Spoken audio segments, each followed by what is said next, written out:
Hi, this is Greg McCoach, editor of the Mining Speculator. I'm with Cooper Quinn, president of Osprey Gold today, and we're here in Toronto at the Metal Investors Forum. And Cooper, it's glad to have you here. Thanks, Greg. It's a pleasure to be here. Yeah, this is the second interview we've done at the Metals Investor Forum, and I'm still learning about your story. So obviously you have 3 other newsletter writers that like you very much, and I am starting to also like this story as I learn more and more. So before we get started, why don't we just tell my subscribers and all that will listen to this video of us, tell us a little bit about your background in the industry and where you've experienced. Yeah, so I think my background really, I'm a geologist by trade and training, and then I really started over a couple decades ago working literally just bagging dirt, soil sampling. Yeah, starting at the bottom. Yeah, started at the bottom as a student and kind of worked my way up from there and managed some projects. And I think the notable one there would be Underworld Resources. Right. Was heavily involved in that with one of the people who's now on my board, Adrian Fleming. Right.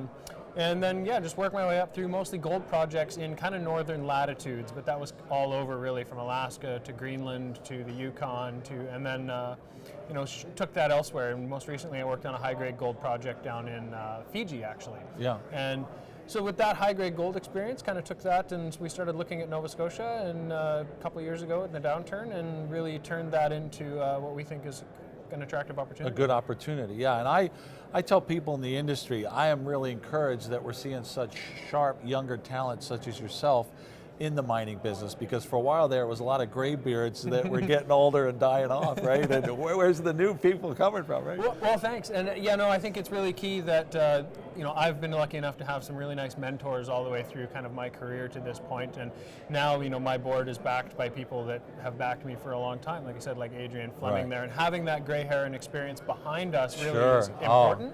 That's everything, yeah. The young talent, and I really try to network with all those young guys and gals and really push that, because we are going to have that shortage eventually here. Yeah. And we need people to... You're the new generation. We're looking forward to it, and it looks like we're in good company and good hands with guys like you. So, for me, I'm a big person on mentoring. I wouldn't be where I am today without the mentors that I had, so I really relate to that, and it's very important.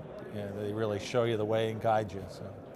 So let's talk about what you're doing right now, because I think the exciting news is that you're drilling and you've got some results that you want to talk about, so yeah, I'll let you take it from here. Yeah, so we put together, kind of got the rest of our results out last month, or not even last month.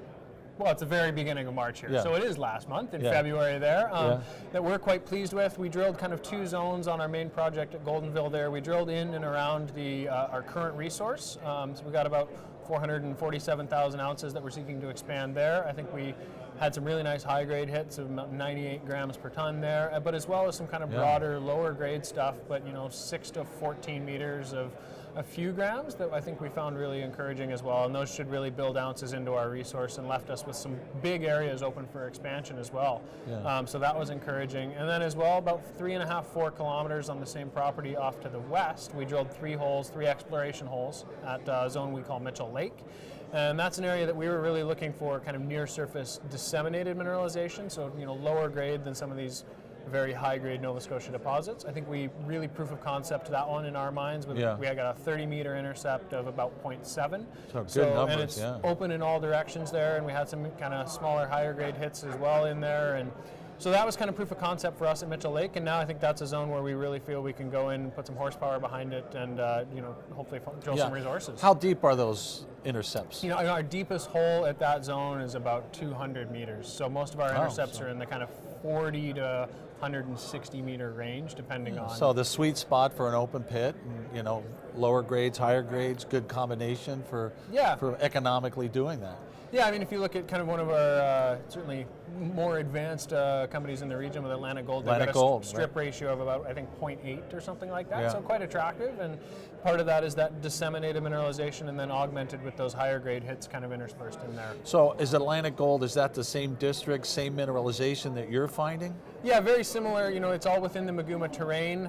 Certainly their disseminated mineralization is what really helped them go from kind of these traditional high-grade underground deposits in Nova Scotia to a broader open pit. And so that disseminated mineralization hit for us at Mitchell Lake is really key, and finding those broader zones at the main Goldenville zone is very important for us as well.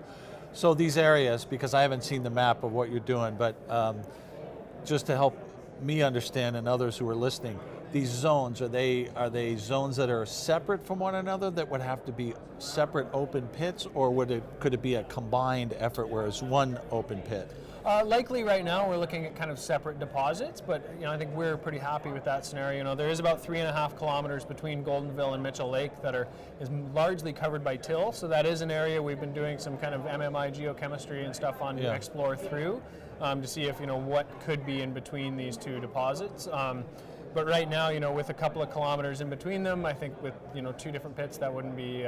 No, they're fairly close. So from a major who would be looking to acquire you, would be like one mill supporting. All these different resources in the area would be supporting the one mill. Absolutely, and that's we're starting to see more and more infrastructure in the province as well. More processing plants and stuff are cropping up in people's plans and everything. And so with the roads and the access, there is a lot of synergies that we can see down the road potentially if we were to get there. And like you say, with central processing facilities, these smaller deposits can be amalgamated into one mine plan.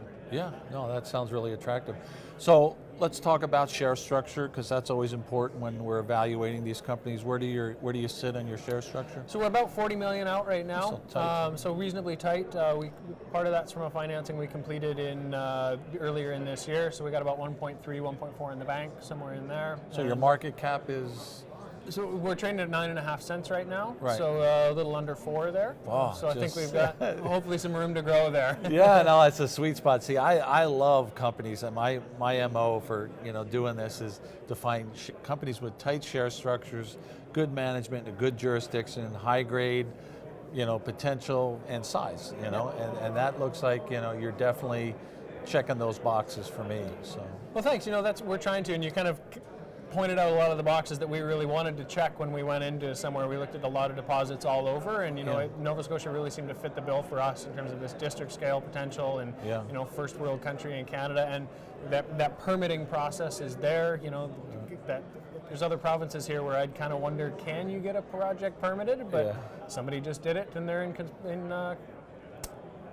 production right now. Yeah, no, that's great. So let's talk a little bit about marketing. I think a lot of companies are good geologically, but they forget to market. How are you going to market your story? How are you going to get this story out to more and more people?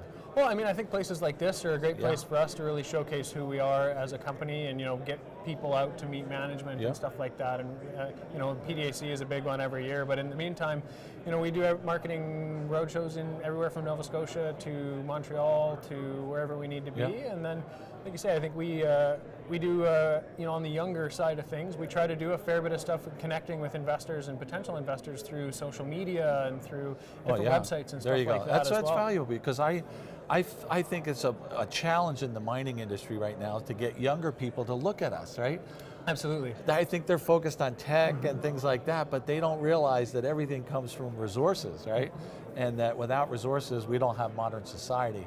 So, we've been taking an approach as a newsletter, trying to market itself. We're trying to appeal to younger people, and so far, it's going, it's happening, but we'd like it to happen a little quicker.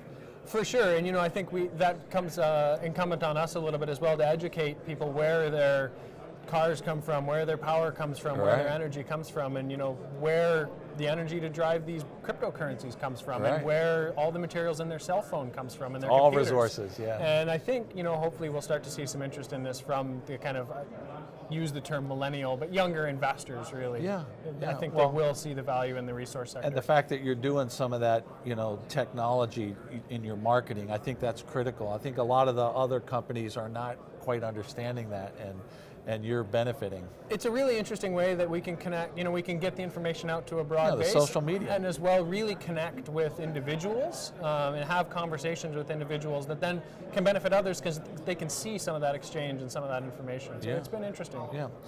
So let's see, I want to cover cash. How are you sitting for cash right now? What's your burn rate? So we put 1.3, 1.4 in the bank a little bit ago there, so we got that, and then some on top of that was left over. So we'll look to deploy that into the drill programs and surface programs this summer here.